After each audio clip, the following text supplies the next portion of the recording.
वक्फ संशोधन कानून के चलते पहले ही बीजेपी और जेडीयू में खींचतान चल रही है और इन सब के बीच अब बीजेपी के एक वरिष्ठ नेता ने ऐसा बयान दे दिया है जिससे देखकर जानकारों का कहना है कि ये खींचतान और बढ़ सकती है या शायद अब ये गठबंधन टूट भी जाए, क्योंकि इस बयान की टाइमिंग ने बीजेपी की मंशा पर सवाल खड़े कर दिए हैं और सवाल उठने लगे हैं कि क्या नीतीश को कमजोर करने के लिए ही बीजेपी बिहार चुनाव से पहले वक्फ बिल लेकर आई थी?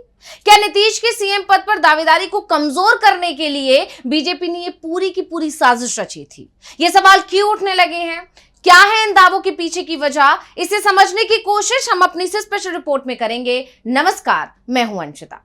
वक्फ संशोधन कानून के चलते वैसे तो पूरे देश में बवाल मचा हुआ है। आप जानते हैं मुस्लिम संगठनों ने देशव्यापी प्रदर्शन शुरू कर दिया है, चाहे वो गैर बीजेपी शासित राज्य हो या फिर बीजेपी शासित राज्य हो, हर तरफ प्रदर्शन हो रहे हैं। यही नहीं, सुप्रीम कोर्ट में तमाम याचिकाएं लग चुकी हैं और ये याचिकाएं सिर्फ विपक्ष की तरफ से ही नहीं बल्कि मुस्लिम संगठनों ने भी लगाई हैं और तो और जो बीजेपी के सहयोगी दल हैं जेडीयू, उसकी तरफ से भी याचिकाएं लगाई जा चुकी हैं और लगभग अभी 15 से ज्यादा याचिकाएं अभी तक सुप्रीम कोर्ट में लग चुकी हैं और अब दावा किया जा रहा है कि मामले में आने वाली 15 अप्रैल को सुनवाई भी हो सकती है और कोर्ट ने 3 सदस्यीय कमेटी का गठन भी कर दिया है। यानी एक तरफ सुप्रीम कोर्ट में विपक्ष ने चुनौती देने की तैयारी कर ही ली है बीजेपी को, मोदी सरकार की बेचैनी इससे भी बढ़ी हुई है, लेकिन इस कानून की वजह से अभी सबसे ज्यादा बवाल अगर कहीं बचा हुआ है तो वो है बिहार में, और जिसकी सबसे बड़ी वजह आप सभी जानते हैं। इस साल के आखिर में बिहार में विधानसभा चुनाव होने वाले हैं और क्योंकि वक्फ कानून बनने के बाद बिहार पहला राज्य होगा जहां चुनाव होंगे, इसलिए बिहार पर सभी की निगाहें टिकी हुई हैं और जाहिर है कि इस कानून का असर बिहार के चुनाव पर जरूर देखने को मिलेगा, क्योंकि बिहार में मुस्लिम आबादी भी 17 से 18% है और कई सीट्स तो ऐसी हैं, लगभग 20 सीट्स ऐसी हैं जहां निर्णायक भूमिका में है मुस्लिम समुदाय। और मुस्लिम समुदाय कोर वोटर है बीजेपी के 2 सहयोगी दलों का, जिसमें से एक है चिराग पासवान की पार्टी और दूसरी है नीतीश कुमार की पार्टी। इसलिए सभी की निगाहें इस वक्त बिहार विधानसभा चुनाव पर टिकी हुई हैं और उससे पहले बिहार में जो सियासी उठापटक देखने को मिल रही है उसने भी बिहार की राजनीति को और दिलचस्प बना दिया है। और इन सब के बीच में अब बीजेपी नेता ने जो बयान दे दिया है उसके बाद से तो बीजेपी और जेडीयू के बीच खींचतान तेज होने की उम्मीद है। आनन फानन में इसे बजट सत्र में पेश किया गया, इसे पारित किया गया और फिर जल्दी इसे कानून बनवाया गया, जिससे जेडीयू के मुस्लिम वोटर अब उससे नाराज हैं। और क्योंकि जेडीयू का कोर वोटर है मुस्लिम और इसीलिए अब मुस्लिम वोटर जब छिटक रहा है तो इससे जेडीयू पहले से ही परेशान है। और इन सब के बीच में अब बीजेपी की मंशा भी जेडीयू को समझ में आ रही है, तो तकरार बढ़ने की संभावना और तेज होती जा रही है। तो अब क्यों इस तरह के दावे किए जा रहे हैं? क्यों ऐसा कहा जा रहा है कि बिहार विधानसभा चुनाव से पहले वक्फ कानून बनना बीजेपी की एक रणनीति है, बीजेपी की सोची समझी साजिश है नीतीश कुमार के खिलाफ, जेडीयू के खिलाफ? इसे समझेंगे, लेकिन सबसे पहले अश्विनी चौबे के उस बयान की भी बात करते हैं जिसने बिहार की राजनीति में हलचल मचा दी। तो चौबे ने कहा कि नीतीश कुमार को उप प्रधानमंत्री बनना चाहिए। और क्या कुछ बोले हैं चौबे, पहले सुन लेते हैं। आप ले आए जहां नीतीश कुमार जी एनडीए के पूरे देश के नरेंद्र मोदी के साथ कंधे कंधे मिला करके संयोजक की भूमिका में रहे और उनको उप प्रधानमंत्री का दर्जा प्रदान कर दिया जाए तो बिहार का भी धन होगा।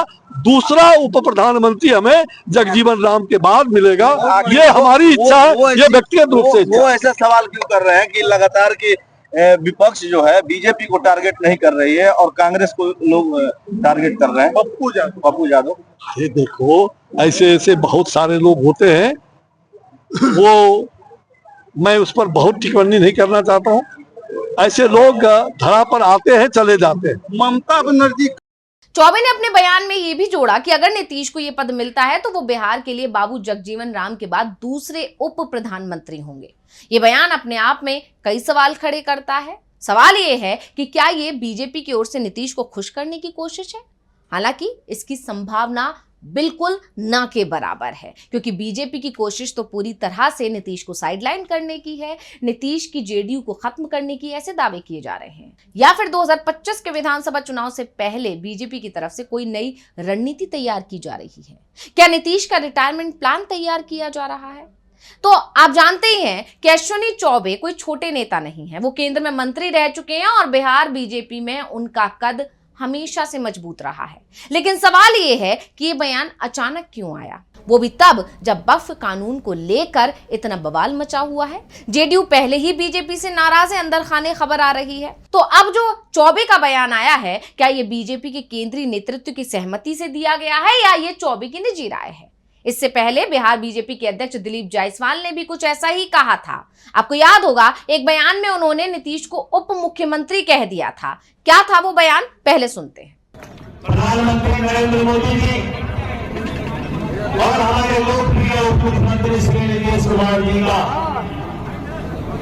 जो डबल इंजन का सरकार है और साथ में जितने नाम मांगे ये चिराग पासवान जी, उपेंद्र कुशवाहा जी, हम 5 पांडव हैं। महाभारत आप सभी जानते हैं कि बीजेपी अब महाराष्ट्र विधानसभा चुनाव के बाद से इसी कोशिश में लगी हुई है कि बिहार में भी अगर उसकी सरकार बनती है तो सीएम बीजेपी का होना चाहिए। जिस तरह से महाराष्ट्र में बीजेपी ने बिल्कुल आखिरी समय पर एकनाथ शिंदे के साथ खेल कर दिया, नतीजे आने के बाद एकनाथ शिंदे को साइड कर दिया, बिल्कुल उसी रणनीति के तहत बीजेपी बिहार में भी चल रही है। और इसी के चलते जेडीयू और बीजेपी के बीच लगातार खींचतान देखने को मिल रही है और इसी तरह के बयान भी बीजेपी नेताओं की तरफ से समय समय पर आते रहे। जैसे कि आपको याद होगा कि डिप्टी सीएम विजय सिन्हा का एक बयान आया था जिसमें उन्होंने कहा था कि अटल बिहारी वाजपेयी को सच्ची श्रद्धांजलि तब मानी जाएगी जब बिहार में बीजेपी का सीएम होगा। क्या बोले थे विजय सिन्हा, सुनते हैं।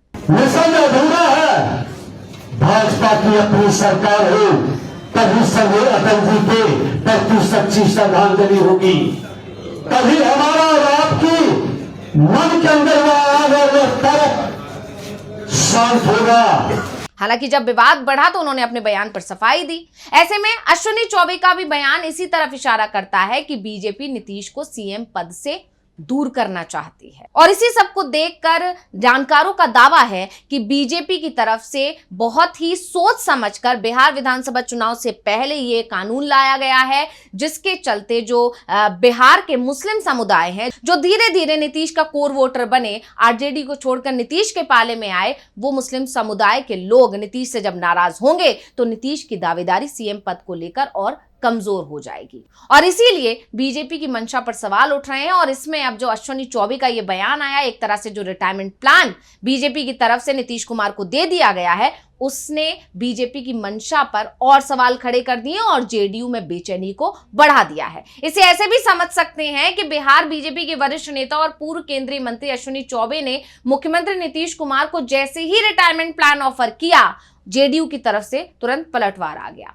अश्विनी चौबे का बयान आने के तुरंत बाद जेडीयू के प्रवक्ता नीरज कुमार ने साफ साफ कह दिया कि गृह मंत्री अमित शाह ये पहले ही कह चुके हैं कि नीतीश कुमार के नेतृत्व में 2025 का बिहार विधानसभा चुनाव लड़ा जाएगा। क्या बोले हैं, सुनते हैं।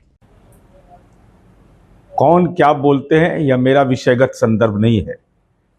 केंद्रीय मंत्री आदरणीय अमित शाह जी ने कल सार्वजनिक रूप से यह कहा कि 2025 का जो चुनाव है वह माननीय नीतीश कुमार जी के नेतृत्व में लड़ा जाएगा। आदरणीय प्रधानमंत्री और नरेंद्र मोदी जी और माननीय नीतीश कुमार जी की राजनीतिक जोड़ी ने विपक्ष को राजनीतिक रूप से लकवाग्रस्त घोषित करा दिया। 30 सीटों पर हम लोकसभा चुनाव में शानदार विजय पताका फहराए।